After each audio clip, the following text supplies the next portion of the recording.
கூட்டுப்புழுவா இருக்கும்போது அது இலைகளை கொத்தி தின்னக்கூடியதாய் லீஸ்ட் லெவல் ஆஃப் லைஃப் தான் வாழுது. உங்களையும் என்னையும் படைச்ச கடவுளுக்கு கூட்டுப்புழு வாழ்க்கை கொடுக்கணும்னு விருப்பம் இல்ல, பட்டர்ஃப்ளை வாழ்க்கை கொடுக்கணும்னு தான் விருப்பம்.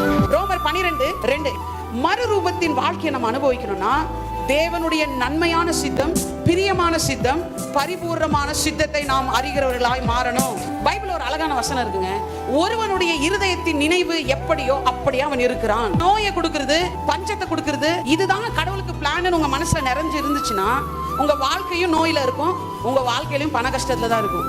ஆனா என்னைக்கு இல்ல, என்னை படைச்ச கடவுளுக்கு நான் நோயில இருக்கிறதும் பண பிரச்சனையில இருக்கிறதும் விருப்பம் இல்ல, அது அவர் பிளான் இல்ல, நான் பட்டர்ஃப்ளையா இருக்கிறது தான் அவருக்கு பிளான் சொல்லி தெரிஞ்சுக்கிறீங்களோ, அன்னைக்கு எது புதுசாகுது சொல்லுங்க. மனசு புதுசானா வாழ்க்கை புதுசாயிடும். அதான் பாருங்க, யோசேப்பு முந்தின நாள் சிறைச்சாலையில இருக்கிறான், அடுத்த நாள் பார்த்தா அதிபதியா மாறிட்டான். இதுதான் பட்டர்ஃப்ளையின் வாழ்க்கை.